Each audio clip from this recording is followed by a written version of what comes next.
여러분, 개인 택시 양수를 고민 중이신가요? 그럼 반드시 이 영상을 끝까지 보셔야 합니다.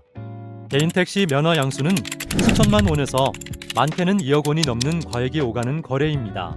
그런데 이런 큰돈이 오가는 과정에서 사기를 당하는 분들이 여전히 많습니다. 금매, 시세보다 저렴한 가격, 믿을 수 없는 브로커들 사기꾼들은 다양한 방법으로 여러분을 노리고 있습니다.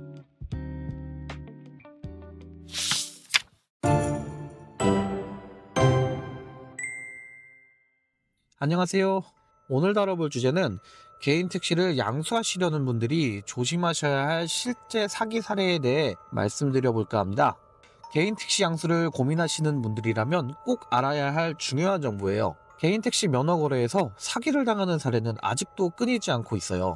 이 영상에서는 실제 피해 사례를 통해 사기꾼들이 어떻게 접근하는지, 그리고 우리가 어떻게 피해를 막을 수 있는지 확실히 정리를 해드리겠습니다.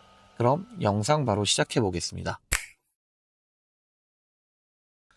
개인 택시 면허 거래는 몇 천만 원에서 많게는 2억 원 이상 오가는 거래입니다. 금액이 크다 보니 사기꾼들이 개입할 여지가 많고 피해를 당해도 법적으로 보상을 받기가 쉽지 않아요. 그런데 혹시 뉴스에서 개인 택시 양수 사기 관련 사건을 본 적이 있으세요? 사실 이런 사기는 지금도 계속 벌어지고 있는데 피해자들이 보통 개인적으로 합의하거나 민사소송으로 해결하는 경우가 많아 뉴스에서 크게 보도되지 않아요. 그리고 개별 피해 규모가 크지 않게 보일 수도 있어서 전국적인 이슈로 다뤄지지 않는 경우도 많아요. 하지만 뉴스에 나오지 않는다고 해서 사기가 없어졌다는 뜻은 아니에요. 오늘은 최근에 또 충분히 일어날 수 있는 실제 사기 사례 7가지를 알려드리겠습니다.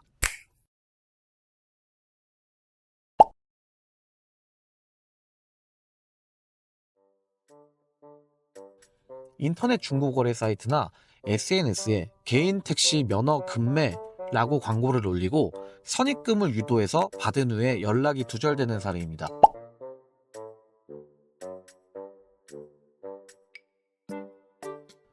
정식 등록되지 않은 택시 매매 전문 업체라고 하면서 접근을 하는 경우인데요. 계약금을 받고 잠적하거나 말도 안 되는 조건을 내세우는 경우가 많아요.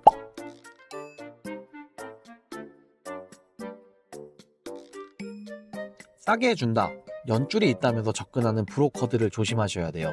브로커가 개입하면 정상적인 거래보다 훨씬 더 비싸게 사게 되거나 아예 사기를 당할 수도 있어요.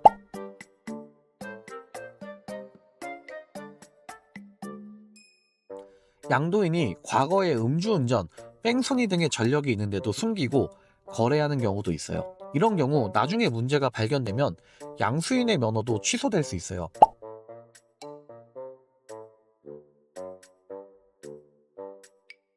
사무실까지 차려놓고 100% 면허 따게 해준다고 하면서 돈만 받아 챙기고 도망가는 경우도 있어요. 첫 번째 사례와 다른 건 이건 진짜로 사무실을 차려놓는다는 거예요.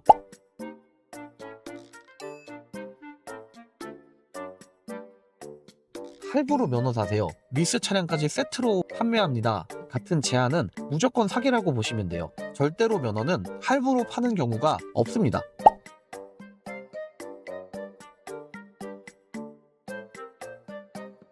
계약서를 작성할 때 양도인에게 불리하게 거래하는 경우도 있어요. 허위 계약서나 다운 계약서, 그리고 불공정 계약서를 작성하는 경우가 있거든요. 이런 경우도 조심하셔야 됩니다.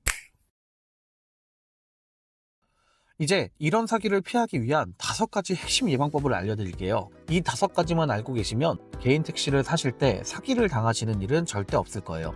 첫 번째, 공식적인 경로에서만 거래하세요. 제가 이전 영상에서 개인 택시 양수 조건에 대해 설명을 드릴 때 조합이나 아니면 인증된 온라인 업체에서만 거래하라고 말씀드렸죠.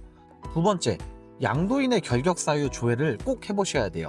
범죄는 몰라도 최소한 지금 택시가 몇 번의 행정처분을 받았는지, 과태료 처분을 받았는지 이런 조건은 충분히 확인해 보실 수 있어요. 세 번째, 시세보다 현저히 저렴한 매물은 의심해 보셔야 돼요. 그 물건에는 시세라는 게 있거든요. 그런데 너무 월등히 저렴한 가격이면 무조건 의심을 해보셔야 돼요. 근데 현저히 저렴하게 나오는 경우가 간혹 있어요. 이게 어떤 경우냐면 기존에 택시를 운영하시던 분이 사망하신 경우에는 금매로 싸게 나올 수도 있기는 해요. 이런 경우를 제외하고는 금매로 싸게 팔 사람은 절대로 없어요. 왜냐하면 요즘은 택시를 사려고 하시는 분들이 줄을 섰거든요. 그런데 어느 바보가 매물을 싸게 내놓겠어요.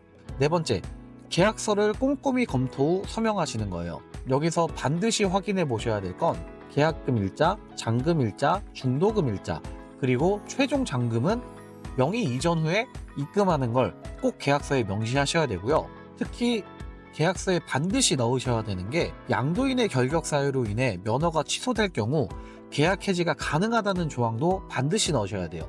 혹시 상대편이 법적인 처벌을 받아서 내가 면허가 취소가 돼도 법적 분쟁에서 무조건 유리하게 진행하실 수 있거든요. 다섯 번째, 중개업체의 정식 허가 여부를 꼭 확인하셔야 돼요. 중개업체가 공식업체인지 확인해보는 방법은 몇 가지가 있는데요. 첫 번째, 사업자 등록증을 확인해 보셔야 돼요. 그리고 사업자 등록증을 확인하시면서 이 사업자를 언제 낸 건지 여부도 확인해 보셔야 되고요. 그리고 시청이나 구청에 문의를 하셔야 돼요. 그래서 저도 웬만하면 중개업체를 끼지 않고 조합이나 조합에서 연결해 준 곳으로 가시는 걸 가장 추천드려요. 택시를 혹시 사려고 하시면 최우선적으로 조합에 문의를 하시는 게 가장 안전해요. 오늘은 개인 택시 양수 관련해서 양수 중에 벌어지는 사기 사례 7가지와 예방 방법을 정리해 봤는데요. 이런 사기가 뉴스에 많이 나오지 않는다고 없어진 게 아니에요.